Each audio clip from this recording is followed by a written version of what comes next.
ایک دفعہ حضرت موسیٰ نے فرعون سے کہا، اے فرعون تو اسلام قبول کر لے، اس کے عوض تیری آخرت تو بہتر ہو ہی جائے گی، مگر دنیا میں بھی تجھے 4 نعمتوں سے نوازا جائے گا۔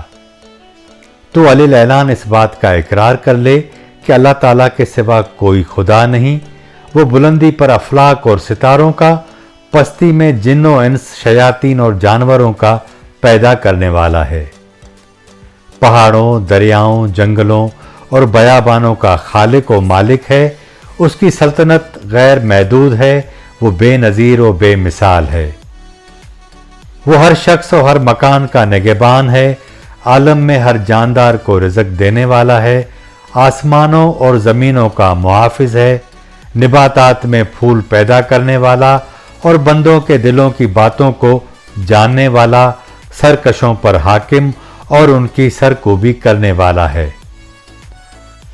فرعون نے کہا، وہ 4 چیزیں کون سی ہیں آپ مجھے بتلائیں، شاید ان عمدہ نعمتوں کے سبب میرے کفر کا شکنجہ ڈھیلا ہو جائے اور میرے اسلام لانے سے سینکڑوں کے کفر کا کفل ٹوٹ جائے اور وہ مشرف بہ اسلام ہو جائیں۔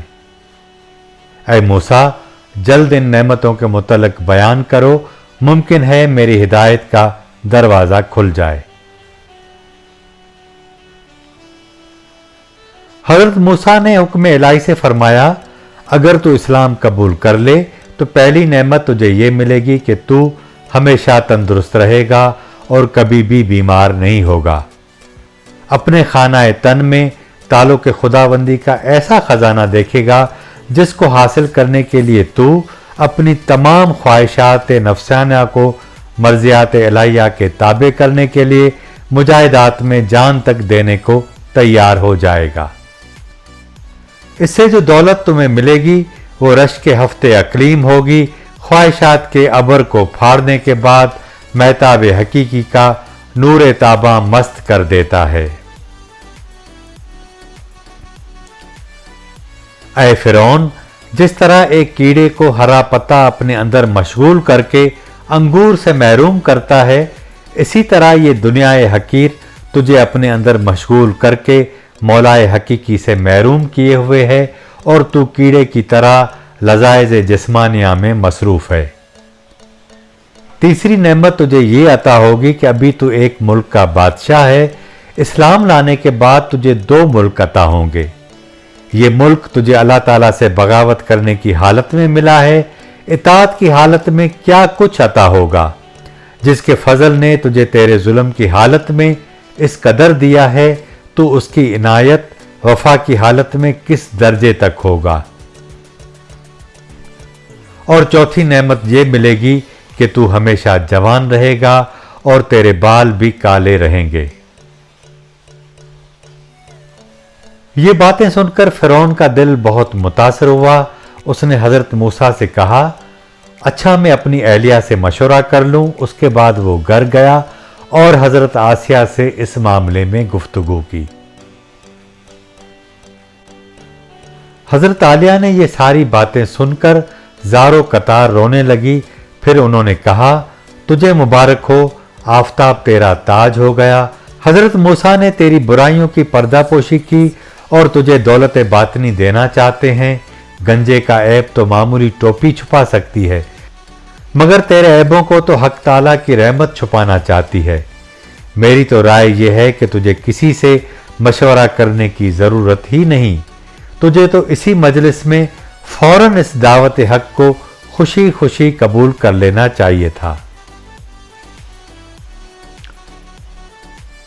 حضرت موسیٰ نے جو دعوت تمہیں دی ہے، کوئی ایسی ویسی بات تو نہ تھی جس میں تو مشورہ ڈھونڈتا پھر رہا ہے، یہ تو ایسی بات تھی کہ سورج جیسی رفیع المرتب مخلوق کے کان میں بات پڑتی تو وہ سر کے بل اس کو قبول کرنے کے لیے آسمان سے زمین پر آ جاتا۔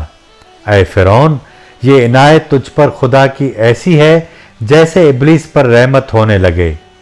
یہ حق تعالیٰ کا معمولی کرم نہیں کہ تجھ جیسے سرکش اور ظالم کو یاد فرما رہے ہیں۔ ارے مجھے تو یہ تعجب ہے کہ اس کے کرم کو دیکھ کر خوشی سے تیرا پتا کیوں نہیں پھٹ گیا، اور وہ برقرار کیسے رہا؟ اگر تیرا پتا خوشی سے پھٹ جاتا تو دونوں جہان سے تجھے حصہ مل جاتا۔ दुनिया में नेक नामी और आखिरत में निजात होती। अल्लाह वालों के आंसू जो जमीन पर गिरते हैं, फरिश्ते उनको अपने मुंह और परों पर मलते हैं। अल्लाह ताला शहीदों के खून के बराबर उन्हें वजन करते हैं। हजरत आसिया ने फिरौन से कहा, तू पसो पेश न कर, एक कतरे को फौरन बहा दे और अपने नफ्स को झुका दे। तकबर के बायस आराज न कर ताकि दरियाए कुर्बे हक से तू मुशर्रफ हो जावे। दौलत उज़्मा उस कतरे को मिलती है जिसे खुद समंदर तलब करे। ये तुझ पर निहायत ही शफकत है कि तुझे इस इसरार के साथ बुलाया जा रहा है। दरियाए रहमत खुद तुझे बुला रहा है, तू क्यों देर करता है? जल्द अपने आप को उनके हाथ फरोख्त कर दे। अगर तू बेदस्तो पा है, अपनी जाती सही से इस दरिया तक नहीं पहुंच सकता तो अपने आप को हुक्म मूसा का बिल्कुल मती कर दे। जिन इनामात का तुझसे वादा किया जा रहा है तो उन पर बदगुमानी मत कर, उन्हें फरेब व धोखा मत समझ, बल्कि इन इनामात को जल्द हासिल कर ताकि तू कहीं गलत बीनी से धोखा खाकर बर्बाद न हो जाए। अपनी गर्दन को खुदा के सामने झुका दे, उसकी बशारत से खुश हो जा। कब तक सरकशी करता रहेगा और गर्दन तकबर से ऊंची रखेगा? तौक़ुफ़ मत कर, जल्द महबूब हकीकी से मिल जा। वो खालिक व मालिक तुझे तेरे गुनाहों पर शर्मिंदा नहीं कर रहा, तू उसका शुक्र अदा कर। खुदा तुझे अपने फजल से अपने तक रसाई का रास्ता दे रहा है तो दौड़ कर जा। देख तो सही है फिरौन, इस कदर तेरे कुफ्र अजीम के बावजूद उसका इकराम तुझे क्यों कर कबूल कर रहा है? क्या ये इनाम और अताए शाही काबिल कदर नहीं?